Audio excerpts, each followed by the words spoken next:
a super underrated album. Slim Thug is a super. It got leaked. Yeah. I mean, it got leaked live. and then they read it, and it's one of those ones where I'm like, that's a super underrated album. I think everybody appreciated the album. Yeah. Slim Thug is underrated. A lot of people be like, he's just big in the South. I'll be like, nah, just pay attention to Slim Thug. Like, give us our respect. Yeah. God damn it. Yeah, absolutely. Give us our respect. Absolutely. Well, we're here with another In My Humble Opinion podcast. Black and ugly as ever. I stay Houston down to my socks. Once again, I'm Carlton with a K, Carlton with a K, Carlton with a K, BANXXX, also known as Avery like a very nice guy. Yep, that's me with the co-host, the man, the myth, the legend, Just Devon. Just Devon. That's it. That's what he does. That's all he does is Just Devon. I write sometimes. Sometimes. I do other stuff. Who does other stuff, I guess. I do things. Just Devonin out here. We have a special guest in the building with us. In the building. Bigg freaking Fatts. Bigg Fatts. We got Bigg Fatts. Bigg Fatts here Yeah. with us today. So Bigg Fatts, and this is just behind the scenes, like just with us. We wanted to interview Bigg Fatts. He was going to be one of our first guests. Yeah. And we just kind of lost contact, but he's always been one of the ones we've kind of paid attention to and kept up with. Go to shows. And we had Pugtunes on as a guest with Rob Gillette. And Pugtunes is just an immaculate producer. Yeah. And with DeLorean. Oh, we've had DeLorean. Pugtunes. We've had Hot Peas. Yeah, Pugtunes came with DeLorean. Yeah. Pugtunes also came with Rob Gillette. And it is one of those things where it's you two have been working on, y'all have come out with 3 albums that are impeccable. Like, we just enjoy the albums. So that's one of those things where I was like, yeah, we definitely have to have them on. So that's what we got. Bigg Fatts. Bigg Fatts in the building. Hey, man, I appreciate y'all having me. You know what I'm saying? Seems like y'all having the right people in here, so I'm happy to be in here amongst the guest list. That's you know good. what I'm saying? That's good. Well, thank you. Yeah, it's always good to be on a podcast where they pick the right people. Oh, wait, hold just 1 second. And you know what? We're just going to hold off. I mean, keep recording. It's cool. Hello. So that must be Pug. Must. Just come right upstairs to the 4th floor. I already got you on. We recording right now, so just come on up. Yeah. You're on right now. Oh, the doors are locked? All right. Somebody's going to come down Yeah. and they're going to open up the doors for you. All right. Okay. You in?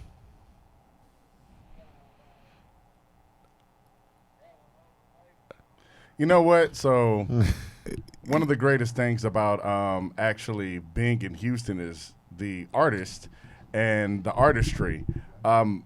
So let's just really start from the beginning, to be honest. So Bigg Fatts, how did you get started with rapping? It's a funny story.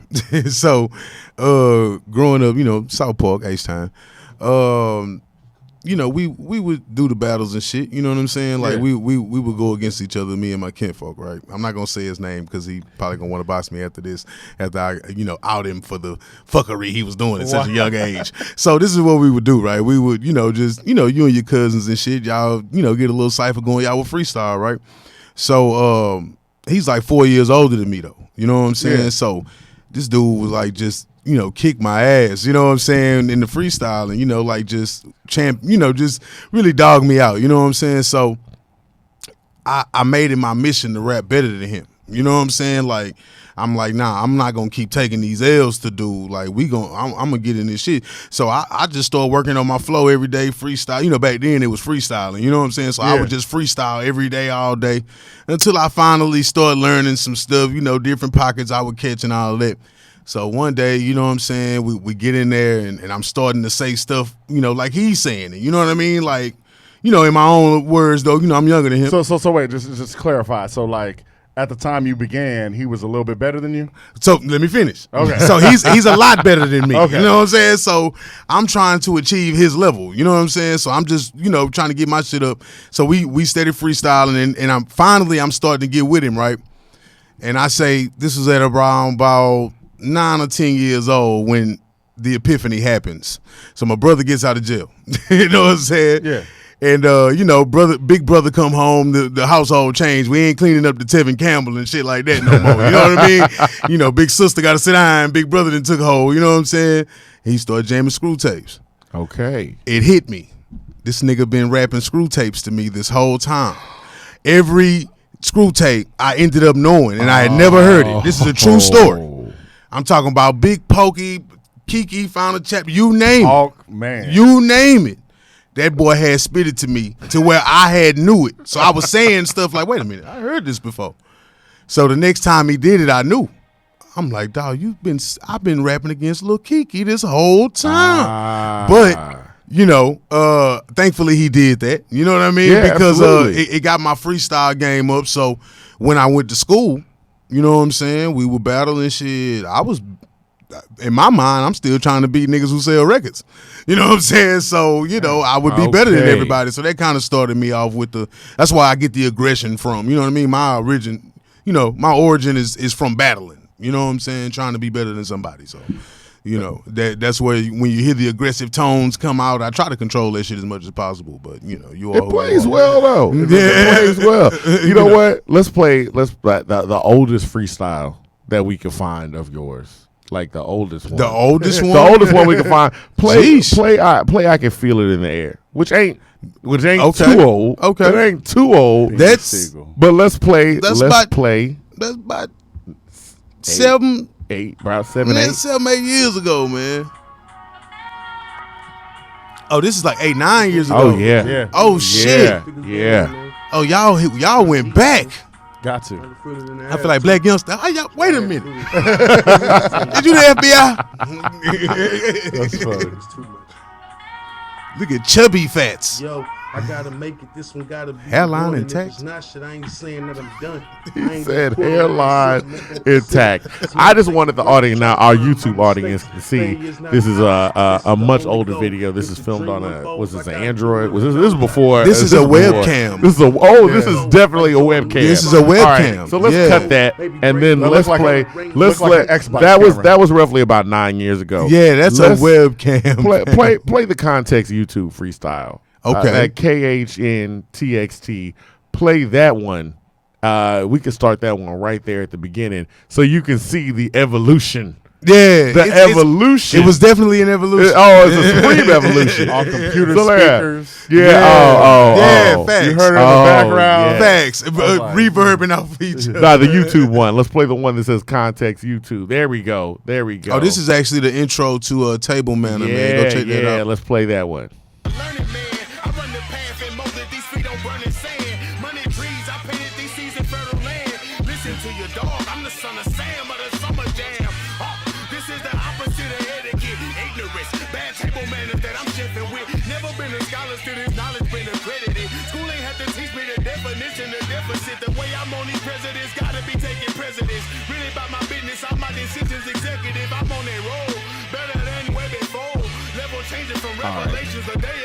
Definitely not a webcam. Not a webcam. Definitely not at all. I would never do that again. I apologize to all my fans. Got to grow from somewhere, man. And here, let me see here. Pause. All right. We pause now? Tell us, we're talking about evolution now. Yeah. From 9 years ago, that I can feel it in the air. Yeah. That I can feel in the air, webcam freestyle to now. Yeah. First of all, that dude in that video was broke as hell. So yeah, that's one of the main things. You got to come up in life too. But mainly, man, I was at that time just trying to rap. You know what I'm saying? Just trying to get myself out there. Didn't really have a particular goal or purpose or anything like that. And it kind of shows. You know what I mean? Like in the production and what I was putting out there at the time as opposed to now. You know what I mean? We have a goal. We have a place where we want to go. And, we pushing towards that. So that's why the visual is different. The audio is different.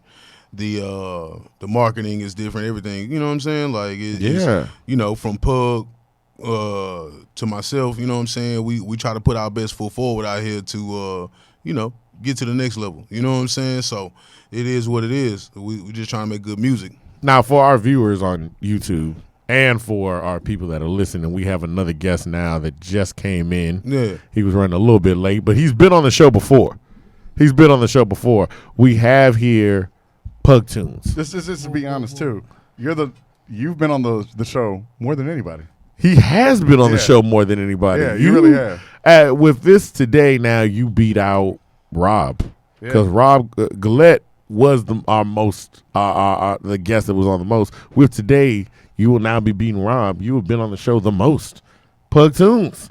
How's it going? I've done the most interviews. Yes, absolutely. That's funny because Pug don't do interviews. We really don't. Hilarious because everybody was like, when we talked, I was like, I said we gotta meet Pugtunes. Like we gotta hear like Pugtunes. They was like, nah, Pugtunes don't talk to people like that. I was like, nah, we gotta get Pugtunes down there. I mean, I used to have to drag this nigga out the house for him. Yeah. Now he, like you say, most running, man. Oh, look, when I ran evolution, into him, baby. He's the one that told her. He goes, "Oh, y'all gotta have Fats on the show." Yeah. I said, "Yeah, we gotta have Fats on the show." Fats. He goes, "I will get Fats down to the show.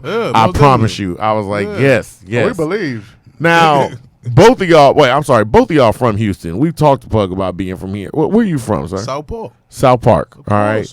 Now, you're coming up in South Park, and you already talked about rapping against, not knowing. You were rapping against your homeboy who you thought was rapping, but it turns out he was just stealing verses. He was stealing verses. Yeah. So that's what you're rapping up against. Call it what it is. That's what you're rapping up against. Yeah, so I was trying to be better than Kiki and exactly. And but you weren't listening to Kiki and Pokey. Well, I was young as shit. Like you know what I mean? Yeah, I was young as shit. You know what I'm saying? It's just really me and my cousin, and we just freestyling and. He had his older brothers. My older brother was in jail. So that's really just all it was. Like, he was able to get put on screw tapes before me. So he's throwing screw tape verses at me. Yeah. And I'm just struggling to try to be a part of something. You know what I'm saying? Not even knowing that shit. I'm rapping against Pokey low key. But so at that time, when my brother came home, he like, nigga, listen to this here. And I'm, wait a minute. Wait a goddamn minute, man. Now, at that time, then, what were you listening to? Oh man, I was young as shit, so ain't no telling. I really got a different ear in music, so I'll listen to anybody low key. Like I like different genres. The only genre that I can't get with is heavy metal. I just don't understand that. Can't do heavy metal. Okay. I don't understand that shit. I haven't found one, sound that I can say okay. That you've locked on. But you see, I'm rocking the Pink Floyd. I see that. I see that. But they're not heavy metal though. They're not. I wouldn't say Pink Floyd. Yeah, I'm about to say Pink Floyd has a lot more melodies than just the heavy metal. Yeah, it's definitely a more groove sound. Yeah, exactly. So like I said, I can open up to anything, but after that time, Screw put me on a lot of shit. You know what I'm saying? Like once you in Houston, once you get on screw tapes, you on screw tapes. Like you're trying to get. It's like a Pokemon. You got to collect them all, right? You know what I'm saying? So you try to get on all of them. And what Screw would do is open up niggas' palette because we got so used to wanting to hear our people. You know what I'm saying? The Houston people rap, but when he throw that Jay-Z feeling it in there, wait a minute, what is this? Yeah, I got to go find this dude. You know what I'm saying? And then you go find Reasonable Doubt, and you like, what the fuck am I listening to? You know what I mean? And from here, you go on to Big L or me anyway. Yeah. I try to listen to everybody. Who put it together. You got a Big L freestyle. We got that too. I'm a Big L fan. You a huge Big L fan. Okay, you really are. Yeah. Okay. I think that Big L, had he not been cut short, he'd have been the best lyricist of all time. Really? Okay. If you go back and listen to Big L in '97, niggas are just starting to, that Kendrick level, that J. Cole, that Fats level. Yeah. Man, niggas, that's how he sounded back then. You know what I mean? Like that nigga was he got shit that this nigga made Jay-Z seem like an underground rapper. Like you know what I mean? Like that nigga's nasty, bro. Yeah. So that whole style, that's really my style. Rakim, Big L. If you listen to them niggas, you'll see how Now, how is it coming up here where we're finding now that, especially coming out that 2010 class, but even before that, like you talk about Lil Kiki, a lot of them, we have a lot of lyrical rappers here, but Houston is not known as the lyrical rapper city. That's like that's a lot of things tying to that. Okay. Well, I mean, honestly, it depends on who you like. You know, a person could say that because of the younger popular artists, but if we go back in the Ghetto Boys time and Scarface and K Reno and shit like that, there ain't nobody out rapping K Reno. Nobody. No. Put a nigga up. I'd put myself up and I'd lose. You know what I mean? It's fucking K Reno. You know what I'm saying? Yeah. So at the end of the day, it just depends on who you like. But I think with Slim blowing up, Paul, you know what I'm saying? All of those, that whole Swisher House national run, it didn't put a stain on Houston lyricism, but it made people appreciate the culture more than the people who, you know, rap. You know what I'm saying? So niggas started coming here for that sound. You know what I'm saying? And not necessarily the Scarfaces and the shit like that. But it's coming back to the forefront. So and that's what it feels like. It feels like it's coming back to the forefront because every time we're running across these artists where it's whether, I mean, we interviewed him a few weeks ago, but like TBW Sir Spitter, who did a track with Pug, and it's like Big Bad Cab was here the other day. Man, Big Bad Cab. Big Bad Cab was here the other day, and then he went to Sway. Yeah. And he talked about, he was like, man, even on his thing, he's like, I did a freestyle for Sway, and Sway was like, pulled me aside and was talking. I was just like, oh, okay, cool. And then I left. He goes, Doc, I didn't get Sway's number or nothing. He goes, I just felt dumb. And then he goes, I made sure to find out where he was at and went and met up later on. And he recognized me again. Like, he's like, yo. He's a recognizable He is. But it is one of those things where it's like. 6'4". Exactly. Exactly. But I will say it's one of those things where I like Sway and I like his freestyle because Sway, during the freestyle, cannot hide his emotion. Yeah, like at all. But he's not a hiding emotion. No, you know he's not. I mean? So, he's not. So I mean, bro, them the looks though. Like, but you go watch Cav's freestyle and you see Sway just smiling and jumping in the back. But Cav was eating that bitch. That's what it was. That's what it was. Yeah, man. It really is. It's a lot of talent out here, man. You know, even from the younger cats to the cats that's my age, even who've been doing it longer than me. Man, the shit is, I can put a list together and put them up against anybody, man. Yeah, it is what absolutely. it is. You know what I'm saying? It's just the average listener in Houston needs to appreciate that. They know. Yeah. But it's just, you know, it isn't appreciated all the way as of, you know, at this moment. And just be exposed to it. That's true. Yeah. The thing that we talked about, before we started talking about the fact that you guys have 3 solid albums that you two worked on. Let's get into those. But like, first of all, how do you two connect? Man, I've been talking, so you know. How do you two even meet meet a up? pod. We do one. Yeah. I met Fats on Dub album. Yeah. I did a record for a cat named Dub called Inner Thoughts. Okay. 2015. How did you remember the name of that shit? It's my baby. Yeah. So look, I met him then he came did a verse. And what caught me about Fats was he came did a verse, but I had a bad sound card. So I needed him to come relay the verse. Yeah. And when he came back and laid the verse, just as intense, everything. So fast forward to maybe like Take Me Back, I think. Take Me Back show. He was on the Take Me Back show. He was on the Take Me Back show. And he was rapping. I was like, man, Fats can rap. You know what I'm saying? I got to fuck with this dude. You know what I'm saying? Like, and this is DeLorean show. Yeah. Take me back DeLorean show. I opened You're up there. for him, yeah. Okay. And Pug was there, and he hit me to the side. He's like, man, we need to work. So we immediately got to work. You know what I'm saying? Now, you guys immediately decided, let's put together an album? Well, I mean, when I was listening to him rap, I could tell he could rap. And then he had a song over a sample that I did a beat to already. Oh yeah, that's right. The combo. Yeah. So the combo he already had before we got together. Okay. But I had did that beat for the combo. Yeah, and it was sick. Okay. So when I was hearing him rap and then the combo came on, I'm like, man, is that my beat? It definitely was not. And it was. Yeah, let me tell you about. Hold on, sidebar, Pug. Hold on. Man, I had that beat. Me and Honey rapped on it, right? We was like, yo, this shit is live, right? That nigga Pug, he telling you he had the beat. So when we went to his lab, he like, let me let y'all hear what I did to that motherfucker. Bruh. We was in that bitch like, what the fuck? Night and day. I got the most vanilla version of this shit ever. Like, man, this boy Pug had all kind of spices and shit. I say, man, look, we got to switch that out or whatever. But yeah, nah, I mean, like I was saying earlier before he got here, man, Pug is gonna bring the beats itself is gonna bring the best out of you. But just Pug himself will do that too. You know what I'm saying? Pug is in the lab. If the shit don't sound good, the shit don't sound good. And I will say that's what we keep hearing about Pug. I will say most of the artists that we've heard that have worked with you is like it's a perfectionist vibe. Like they're like he'll come back and be like, I want you to do that part again. You're like, what part? Like that part sound good. And he's like, no, I want you to do this. Like that part. You know what's funny? Seeing niggas try to argue with Pug. It's hilarious. You can tell whoever's new to the lab. Yeah. Like, you can just tell you ain't been here that much. No, man, look, man.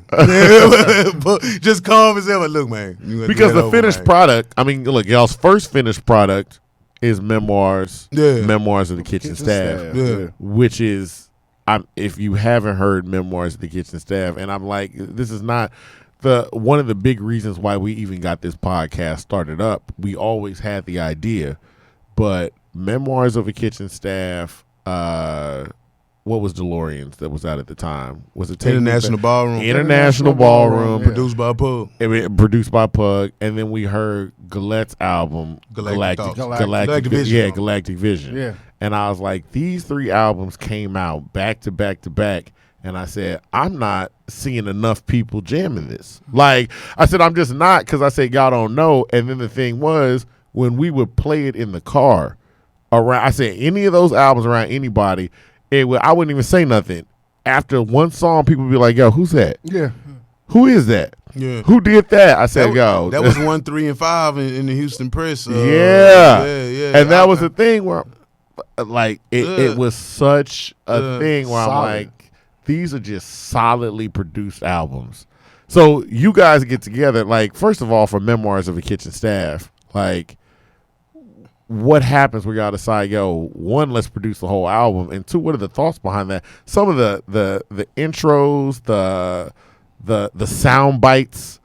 That's mostly Pug's genius. You know what I'm saying? Yeah. The intros, the sound bites, and just all the background shit you hear in the album. Like Pug he's the type of nigga where the albums are movies. You know what I mean? Yes. So, you know, he puts it together like that. That's mostly him. Where I come in at is more so the concepts, you know what I'm saying, the way the records are put together as far as lyrically and shit like that. But a lot of it really is a joint 50-50 album as far as the input. You know what I'm saying? So, because even that soundbite of where they from the movie where they talk about the cook from Pearl Harbor. No, I'm not talking about that one. I'm talking about the cook where he's like, he ran up to the deck. So I was like, dang, they talking about, I said, that was the cook from the kitchen that ran up and defended the thing. I was like, did they develop a whole album around this concept? Like, I'm like, is this the thoughts that go into it? That's insane. Yeah, I mean, like I say, that's Pug's genius, man. Pug will hit you and like, look, I need you to come through. I got some shit on my mind. And we stay so far away at that time. Hell, we even further now, but at that time, I couldn't really get there all the time. So, you know, he would just do shit and hit me like, what you think? You know what I'm saying? And I ain't never turned down anything Pug got going on. Yeah. You know what I mean? So you let a genius work. You know what I'm saying? So that's just what it is for me. So with Memoirs and Fatties, you know what I'm saying? The genius behind the album, everything that's going, the moving parts behind it, that's mostly Pug. You know what I'm saying? And then there are also these deep concepts. I mean, just starting on the first album, we got Memoirs, and I told you right after that where you have Note to Self. Yeah. That's a very deep, like, and these are concepts that you address throughout your albums. What are your, go ahead. I was just gonna say I was nervous as hell about putting out Note to Self. Yo, you know, really? I was wondering how you feel. So Note to Self, stripped down. Note to Self, and I don't know how to even say it. Like, one, you should listen to it, but 2, it's one of those things where I feel like it's a very religious. It's a questioning of religion. But I don't feel like it's sacrilegious at all. Yeah. I feel like it's definitely like, this is somebody that's like, yo, I believe in a concept. I believe in a power. I just don't believe in the power that y'all be talking about. Yeah, exactly. Like, that's it. Well, yeah, that's it. Okay. But whenever you questioning religion or, and the way the questions that I asked, you know what I'm saying? Oh, absolutely. I was just afraid, you know what I'm saying, that people was going to take it and go all the way left. And how did you feel people responded to it, though? Oh, man, the response to it is crazy. It's just a lot of people feel the same way, first of all. That's what it was. Definitely. Yeah, that's really what it was. Yeah, but I felt like secondly, a lot of people. even the people who are devout Christians, Muslims or whatever, I try to be respectful of whatever everybody believes is, because at the end of the day, we don't really know. You know what I'm saying? That's a whole other topic. But, but even them, they appreciated the questions because it made them question stuff within their own self. Absolutely. You know what I'm saying? So they still believe what they believe, but it was strong enough to make them question. A lot of the times people believe in their religion so strong that they would never question it. Yeah. You know what I'm saying? So, it opened up a dialogue to certain people that I didn't think that it was going to happen like that. And you know what I'm saying? And even to harp on just how complete the albums are, because I like that there's a snippet from an old karate film or something in there. Whatever the snippet is, where the guy is talking about somebody questioning God or whatever. He's like, you're going to take these ropes and you go, and I say, it's like, you can almost feel I'm talking about something that people might deem as sacrilegious. It's like, oh, you're going to strike me down now? Yeah. Like, the whole approach to the record is that it's like, well, hold on, before you, I know where this is going to want to take you, but before you do that. It comes together. It comes in perfectly. Yeah, that's true. Yeah. So, I'm glad that it came over like that. That's definitely what I was thinking.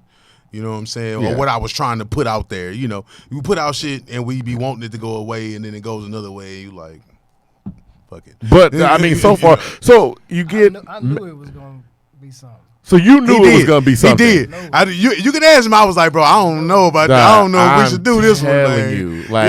And then the way the album is synced with, like, Memoirs of a Kitchen Staff, and then right after Note to Self, like, it's like I got to listen to both, like, back to back, like, every single time. Like, every single time. Like, it works out so well.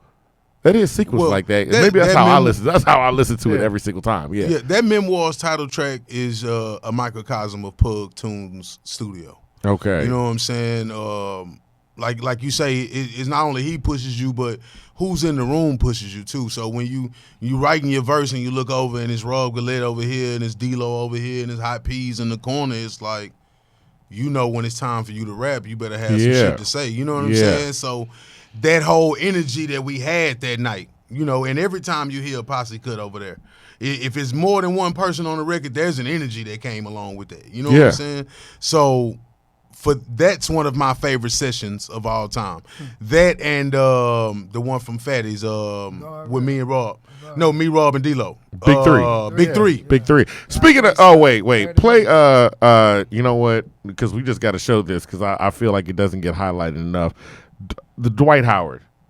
Dwight Howard has been like, no, that was my thing. When this album, when Fatty's came out, I was looking and people were posting like about Dwight. I was like, what's going on? They're like, yo, Dwight's jamming Bigg Fatts.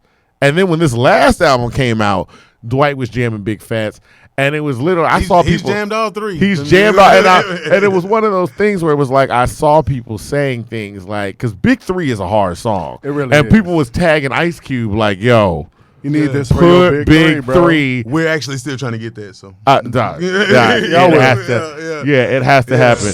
Do we have Dwight up there? So this is Dwight. This is actually Dwight working out the table manner. Yeah. This is Dwight working out the table manner. But it is a thing where it's like you have. I know when your album came out, Memoirs, when they were first talking, I think Dwight did something with that, and it was somebody else. When International came out, there was a boxer that was pubbing out DeLorean. Yeah. So I was like, Doug, people are listening. Like, for real, people are listening for real. And they're like, yo, you need to hear this music. Yeah, I mean, well, Dwight's not the only one. He's the only one that has been so public with. Yeah, you know what I mean. But I actually, I had an NFL player, reach out and you know what I mean. Oh yeah, from the Tennessee Titans. Oh, absolutely. And celebrities are watching probably because of Dwight, so I appreciate him for that. No, that's how it starts. That's how it starts. You gotta get the look. Yeah, people are definitely reaching out and showing love, man. It's just about consistency at this point. So. Yeah, you get the eyes, you got to do something with them. So that's where we're at right now. You know what I'm saying? But, he shows love, man. He not only plays the album, but he goes live for like hours playing the album. Yeah. You know what I mean? So that's I've been at work and had to plug my phone up from people. Where you at? I'm sending emails, fool. That's what's crazy when we talked earlier about the change in the evolution of time where it's like, people are now texting and sending out things because a celebrity went live. It's no longer the radio. Yeah. The radio is great, but it's also like, I don't know what. Well, I do know what would you be more excited about? Your song getting played on the radio or LeBron playing your song during his live? I've already spoken on this. Oh, so what did you say? I said if LeBron go live playing my album, I quit. My job. That's what it is. I'm walking out. That's what it is. That's all the sign you need. It's time and LeBron to go. Literally will play your album, tag you, make sure everybody knows. That's such a look. That's all it would take, though. Yeah. You know what I mean? Somebody of that influence. Yes. You know what I'm saying? Like Rihanna. People, LeBron. People of that stratosphere, like, world, global talent, if they talking about you then. Rihanna had a thing where she was standing looking in the camera and it looked like diamonds were falling from her hair, whatever, and she was playing her Focus in the background before her was like a thing. Popping, And everybody below was like, you got a new song? What's this song? And her fans were in there like, this is her. But her stuff was blowing up at that point. The craziest one to me was Big Baby Drum. You know what I'm saying? Yeah. Beyonce blew him up. Yeah, absolutely. This dude, he talks about it a lot, but he's like, man, I was at home, arguing with my mama about getting a job. He was like, I was a regular, local, you know what I mean? And next thing you know, Beyonce does an Instagram video dancing to his record. And she didn't even tag him. Oh, that's crazy. Really? And the that's internet what it is. found that's him. all you know what I takes mean? Like is that. So like I say, when you of that level, Actually, and Beyonce not tagging you makes it even more. Because if he tags okay, we know it's probably pumping, but people looking like, yo, what's the song? What's that song in the background? Yeah. When people say, what's that song in the background of a film? What's that song at the end? We watch Ballers all the time. The end song for Ballers is I'm always Shazamming. Ballers, Insecure, Shazam, I'm like, let me go ahead and Shazam that. Let me figure out what's being played. And it's something. And you look it up, I'm like, this song 3 years old. Exactly. I just ain't heard it. Yeah, I mean, that's the name of the game. That's why you always got to submit your music. You really do, because Truth Hurts by Lizzo came out in 2017. Yeah. 2019. Yeah. I'm like, she catches fire, man. Yeah. You know what I'm saying? Yeah. I mean, even with the whole Dwight thing, he caught on with Fatties, but he went back to go listen to he went back to Memoirs, you know what I'm saying? It can happen. You know what I'm saying? At any time, people will go check out something and then have to go check out the whole catalog. So I mean, it's good because y'all create really solid music that is honestly timeless. I really got a question for you. How much TV and movies do you watch? A lot. It has to be, because you always have something for everything. A lot. How much TV you watch? A lot. No, I mean, the intro to Fatty's food truck sets the tone, but it is one of those things where I'm like, you always have these great snippets, these great little sound bites where I'm like, oh, this is dope. Sometimes it just all come together because the TV be on while I'm creating. You know what I'm saying? So sometimes boy, don't really be watching TV. It just be playing in the background. But you hear something and you want to put it on there. Yeah. I mean, like you say, it comes together a lot with just, being in the vibe, being in the moment. Anytime you're doing an album with Pug or even an album, period, honestly, it's all about the vibe. You know what I'm saying? What you feeling at the time, right? So with the music, with the beats, with the samples, with anything, it's just a vibe. You know what I'm saying? That's what we was feeling right then, so we went with it. We didn't know it was going, Yeah, people was gonna feel it like that. You know? No. It comes across as strong. It's one of those things where I'm like, okay, y'all are putting together like whole out. And I guess that's the thing when we talked about the artists.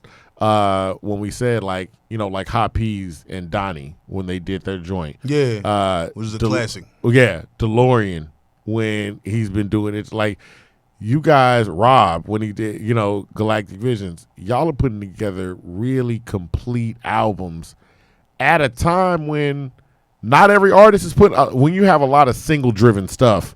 Yeah, you have a lot of. I have these arguments. Oh, okay. Your album is so well put together. Not even just the soundscapes. It's like, I mean, the covers, like the merch. It looks. Everything is so professional on like a nationwide level, and y'all are doing this. I mean, so local. It's the dopest thing I've seen. Like Fatty's food truck. Food truck. Bruh. Man, Fatty's food truck and Memoirs of Kid Steps is me and this man. That's sitting down. That's amazing. No there's people, nothing involved in it. Yeah, wow. I mean, and that's kind of what it takes, though. You know what I'm saying? Like a lot of artists, they need to just find somebody they can sit down with. You know what I'm saying? Like that part of the game is lost no more. The organized noise of it. You know what I mean? Like now, you were talking earlier too, where we were saying there are lyricists that might not know how to complete Biggie. I don't think it's Biggie without Puff because Biggie. You see these stories where Biggie's like, I just wanted to rap for the whole hour. Exactly. And Puff is like, yeah, but people want to dance. I've done that. Okay. That shit is real. Yeah, that's what I mean though. As a lyricist, I look at the game as a lyricist. You know what I mean? Pug looks at the game a totally different way as a musician. So I need a nigga like him to say, nah, Fast, we stopping it right here. This is enough. You know what I'm saying? We gonna put a hook right here.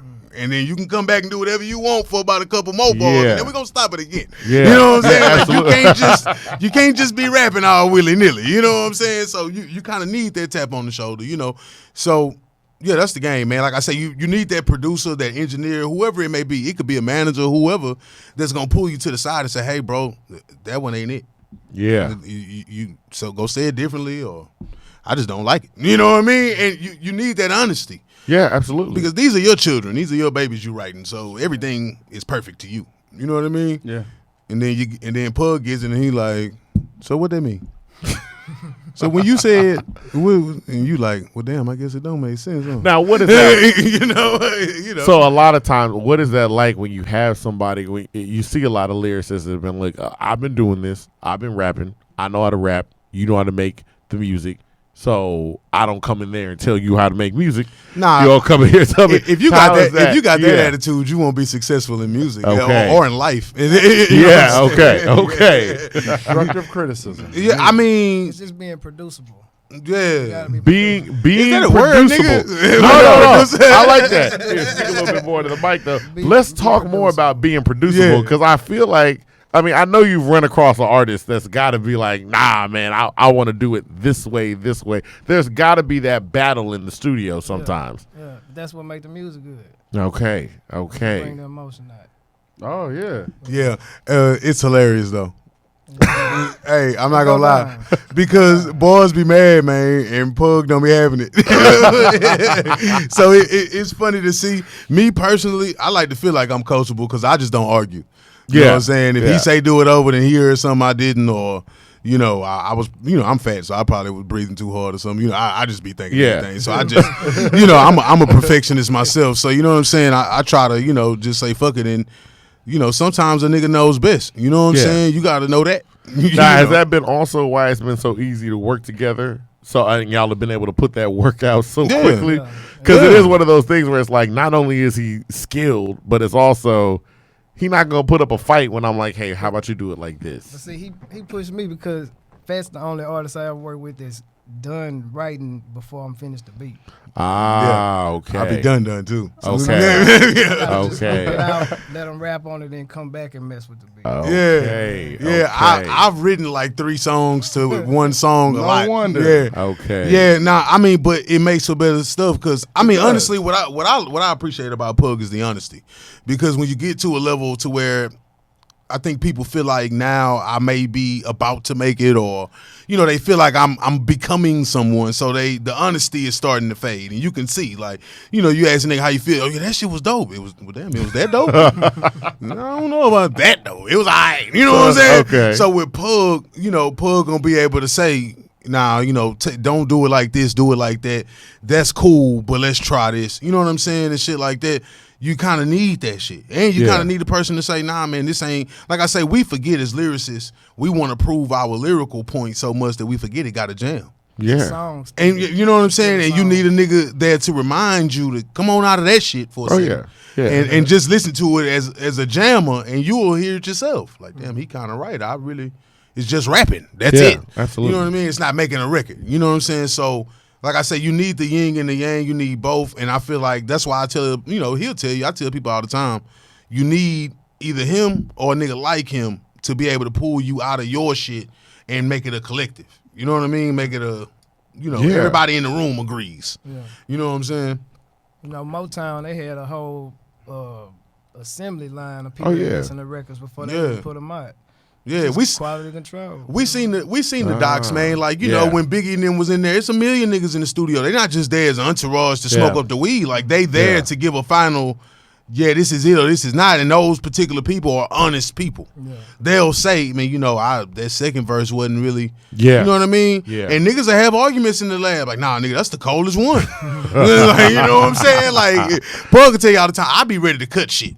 I'm like, man, look, I don't like that one. That one ain't up to par, bro. Yeah. Like, nigga, that's the hardest song on the album. Nigga, I'm not cutting shit. You know what I'm saying? Like, we had those arguments, So that's my thing. Okay, so what's the situation where you wanted to cut something and he's been like, nah, and you come back later and been like, you was right. Which album? which one? Note to Self. So you didn't want to, you wanted to cut Note to Self. Because what I do is I'll jam the tape and I'll be like, man, this one sticks out like a sore thumb. And maybe people might not appreciate the way it sticks out. And then, he'll say, nigga, that's the reason why we need it, because it sticks out. You know what I'm saying? Shit like that. And with Fatties, it was Fuck a Friend. It was Fuck a Friend. Wow. Yeah, because it sounded totally different from everything else. You know what I'm saying? It was damn near a pop record. So I was like, nigga, this is a street album. You got the pop record just sticking out there. And he like, nigga, this is going to be the one, nigga. And it was one of the ones, That's what it is. Yeah, but like I said, for me, I think of it as a lyricist. So if you look at, when I Note to Self, but the Fuck a Friend, it wasn't as lyrical as everything else. You know what I mean? It's like Biggie when he's like, I don't want to rap over Juicy. Yeah. Like he's like, that's exactly what it is. I don't like that song. Buff is like, nah, this is our song. Like, yeah, that's exactly. And I guarantee you, he didn't feel it until it was mixed. Until it was finally done. And he's like, you know what? That's where it all kind of comes together. Yeah, But for us, it's for a nigga who overthinks everything, you can tell by the lyrics. That's just what he did, what I do. Yeah. For a nigga who overthinks everything, that's exactly what you're doing a lot of time with the music, and that's where you start slipping into the dark side when you start overthinking shit. Yeah. It's got to be a vibe. Now you also talked about, like, we're talking about overthinking because your lyrics are complex. Yeah. As a matter of fact, let's show. We got your Summer League Champs freestyle. Let's show a little bit of the Summer League Champs freestyle. We're gonna start like kind of into it already, but just to see some of the stuff you do, and then we're going to talk a little bit about freestyling just in general. You gotta take a couple L's, that's short for lessons. I've been deemed the street prophet of the streets prophet. The streets watching, I speak it for those that seek knowledge. Yeah, I just am that I am. Carried the culture in my hand, the second print in the sand. They call me Fat Jesus. Oh, and that was just the genesis. Of course, my lyrics dark, I'ma shed the light for the wicked league. Every person feeling me really suffered it mentally. Made it hard to put their faith in Matthew, John, or Timothy. They finicky. See, I seen friends turn into frenemies, and I know I'm the shit to them. They'll never be shit to. There's a lot of biblical stuff. Yeah. Two, there's just a lot, like, listen to you in particular. There's a lot of knowledge. Like, you can't listen to it if you don't know, like, certain shit. words. Like if you don't have a high vocabulary. I also want to point out you never heard that again. That's what I No. So we were gonna. That's the 1 and 1. We right were there. gonna talk about That's that. what I was telling too. you. Yeah, remember what I was saying? We talked about earlier. I stopped that shit. Royce the 5'9" said, "I'm not freestyling for y'all no more." Fuck that. So tell us why. Tell us what are your thoughts? Because that's a perfect example. You hear that, and you would want to hear that on a record so you can hear it all the time. But because it's there and it's got so many views and people have appreciated it so much, if I was to put it on the record, at least those thousands of people who've seen it already are gonna know and say, it doesn't mean the same. Okay. You see what I'm saying? It's depreciated in value. Yeah. And I wasn't able to monetize off of it. Yeah. So that's what Royce is saying. If I spit the shit for you in the radio booth or wherever, and then I go and put the same shit on the record, you're not going to appreciate it the same. It's not going to get what it would have got if it was just new coming out. You think about if I had spit every verse of Fatties and Memoirs at some radio station. Yeah. You know what I mean? Like, it's not the same effect anymore. So now I got to leave that there. You know what I'm saying? Or I could try to, do something with it, but it's like, I remember that. Yeah. You know what I mean? Yeah. So it's like, it's lost its shit. So I got to leave it there just for people to see. Be like, yo, this nigga's live. But that's it. I can't make money off that. It's on the Pugtunes beat, even though we did do the beat over. Yeah. Subdivision. You know what I'm saying? Yeah. Fatty's Food Truck. I was about to say, y'all definitely did the beat over. Yeah. Y'all definitely did the beat over. That beat was already on Fatty's. Like, it's just the only beat. I think it's the only beat you had on you. Yeah. So they needed a beat, so we was like, fuck it. It is what it is. But like I say, man, I'm not even a dude who wants to recreate that. So I just leave it there. But that's also why I stopped. Like, so there was a point where you were pretty much going everywhere and freestyling. Yeah. So if you were like anybody following like Houston rap, underground rap, any of that stuff, you would see these Bigg Fatts freestyles popping up all the time, and then they just stop. I would see the context every once in a while. Yeah, I saw those two, and even one of those are really it's promotion for an album. Exactly, like, you know what I mean? Like, exactly. But like I'll put it to people like this: the freestyle stopped. 2 albums came out. Yeah. That's all in the same year. Yeah. So that's the content that we're throwing away. That's the amount of content. You know what I'm saying? To where, man, you throwing away albums of content, like I say, for the 15 seconds of fame. It doesn't make sense. Yeah. You know what I'm saying? For the business. Now, the last album that just came out, Table Manor. Yeah. All right. So what and this is still like the cover of Table Manor is you at the Last Supper. Yeah, well, Table Manor is not really a Bigg Fatts album. That's kind of why we didn't use Pug because it's a concept album. It's a Fat Jesus album. So you know what I mean. Like we wanted to just go away from the Bigg Fatts sound and kind of make this own identity. You know what I'm saying? Okay. So the whole tape is really just a motivational tape. People think of it as it's going to be super religious, but when you get into it, it's really about making money. You know what I mean? But there are some religious cuts on there. Don't get me wrong. That's kind of my thing anyway. So, but when you say Fat Jesus, this is another. Yeah, exactly. You know what I mean? So it's to drive it all home. You know what I'm saying? Like, so for the next album, it won't be a Fat Jesus reference at all. You know what I mean? Like we're gonna sit him to bed, and we're gonna get back to being Bigg Fatts. Talk with some street, stupid shit. You know so I mean, even when we talk about that, who is Fat Jesus? Who is Fat Jesus? Yes. Oh, okay. So Fat Jesus is an alter ego I created some time ago. He's an asshole. Water to Zinfandel. Yeah. Fat Jesus is the most arrogant nigga alive, and that is definitely me sometimes. Okay. So you have to create an ego for that to kind of have a space for him to live in, and not come into my real life. Because women don't like arrogant fat niggas. Confident but arrogant, we assholes. So you know what I mean? So you kind of gotta find a balance. So but for me, I think of life on a deeper plane, right? I analyze shit deeper than the surface. So for this album, I wanted to take people in a space to where I kind of go to all the time, which is the God that you believe in is in yourself. Believe in yourself, and that'll be your heaven. Don't believe in yourself, and forsake yourself, and you're going to hell. You know what I mean? And that hell is your everyday existence if you allow it to be. Shit like that. You know what I'm saying? So deep. Yeah, like I say, I go there a lot in my own brain, but I wanted to put together an album that not only went there, but as Pug would say, it's got to be music. Yeah. You know what I'm saying? So I wanted to do both. I wanted to go really deep into the pen and to the spiritual shit that I do and all of that, but I still wanted it to be something that you could pull up in the lack in. You know what I'm saying? So, I mean, even the last song on Memoirs, Boulevard. That's Boulevard on the last Boulevard. One. Who produced Boulevard? You the produced whole Boulevard. the whole Okay. thing. See, here's my the whole problem. thing. Okay, y'all got to check that. On Google Music, it says featuring Donnie Houston. Featuring. Donnie did the scratches. That's what that is. Okay, so Donnie did the scratches on the Yeah, album. yeah. Like, I love Boulevard, and Boulevard is such like a. We were saying when we're talking about Pugtunes, when we're talking with one of the other artists, I was saying Pugtunes is gonna like F around and basically create a Houston Chronic. I said y'all are doing the stuff where when you listen to the Chronic, you felt like I know what Los Angeles is like. I know what Compton is like around this time. When you listen to old Wu-Tang, it's like I know when they're first coming out. I now know what Staten Island feels like. Yeah. I feel like we all know all the boroughs in New York for all these. Like, I feel like I know Queensbridge. I feel like I know Marcy. I feel like I know Harlem, depending on what it is. And the group and the rappers that you associate with, y'all are creating these soundscapes where it's like y'all are very much cognizant of the area that y'all are in. Exactly. Yeah. I agree. I say, man, Pug is the new Screw. He laughed when I said that. Gotta be, man. Yeah. I honestly believe that. Of course, on a different thing, they're not doing the same thing. Yeah. You know what I'm saying? But nobody can create what Pug creates, not only music-wise, but energy-wise. Yeah. You go to any other lab in the H and then go to his house and argue with me on that point. You know what I'm saying? You go to any other lab, it don't matter who in there either.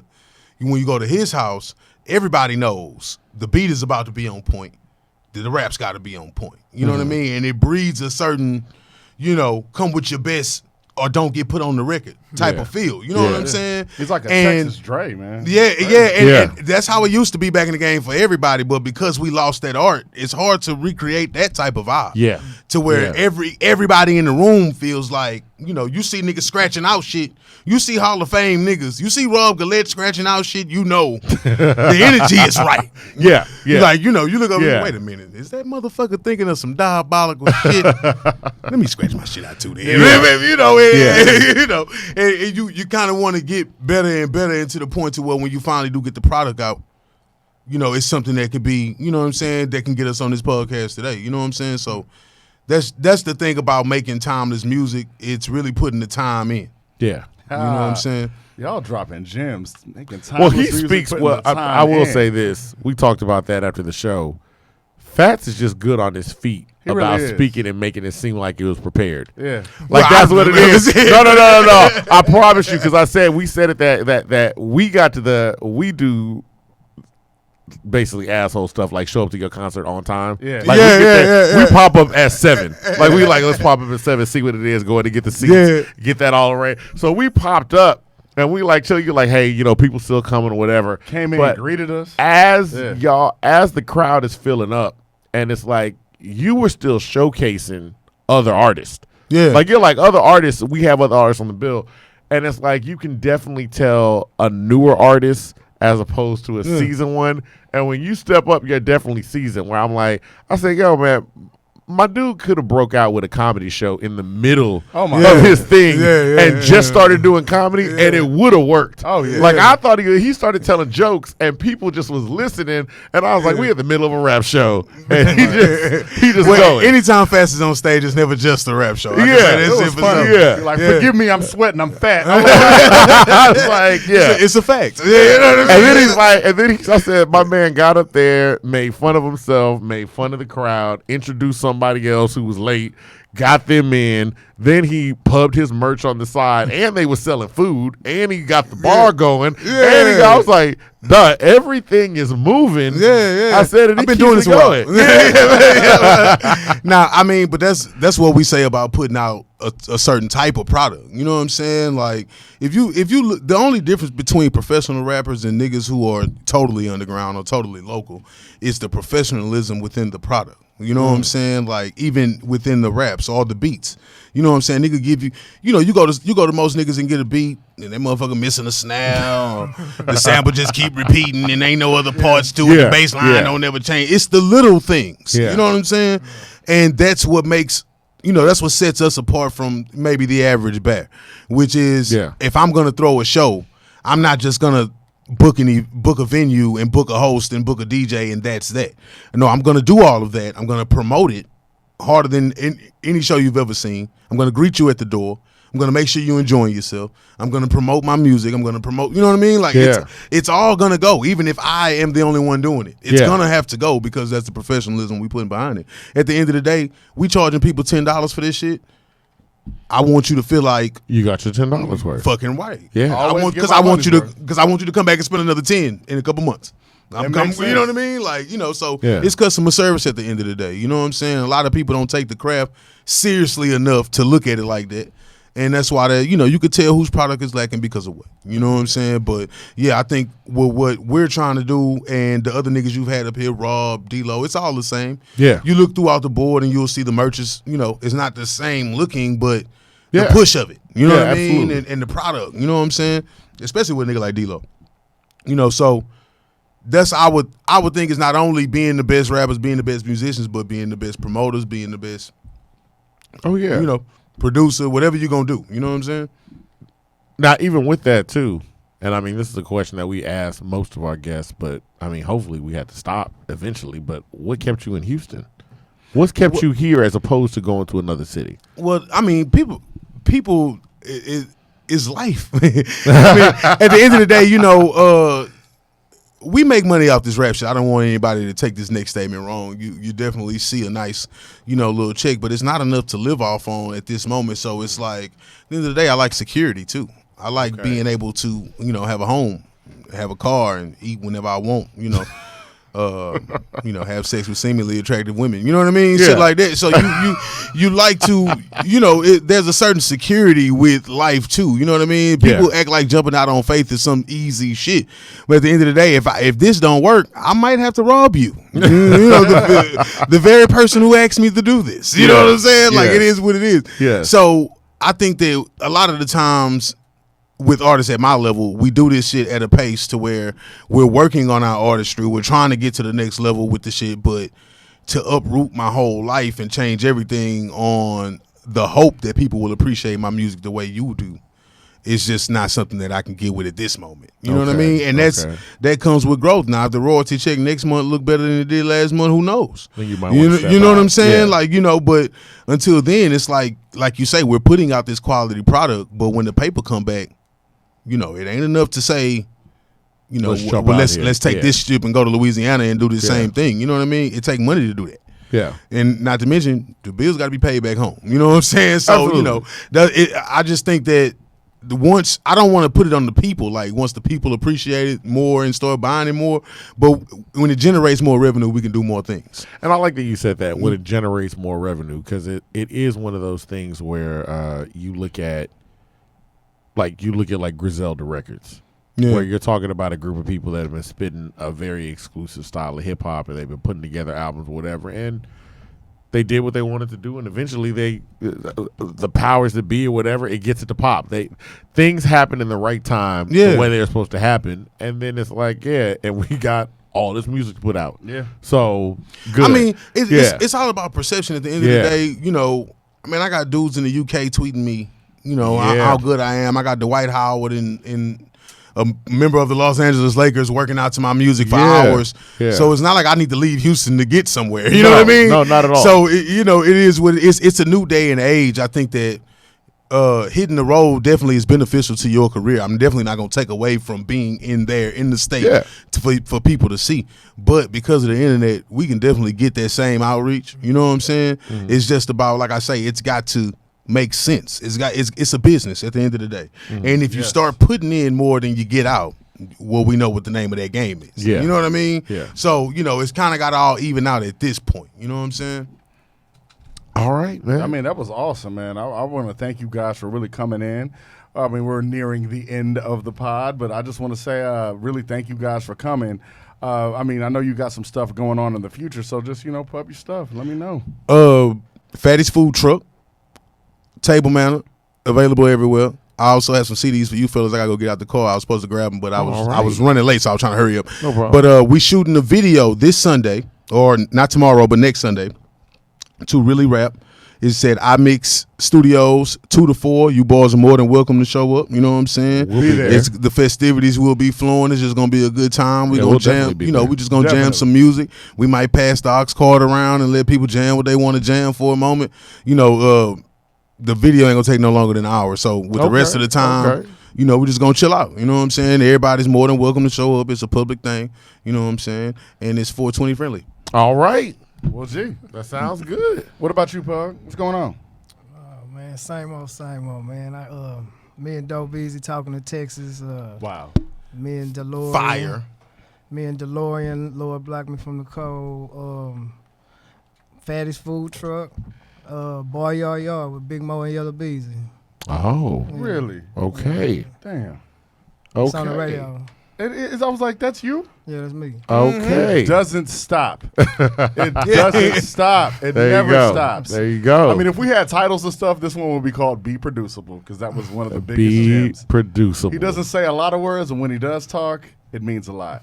I'm just tripping because he made that word up, y'all. I'm gonna have to hey, it's a word. I'm gonna have to Google and it that works. shit. It is what it is.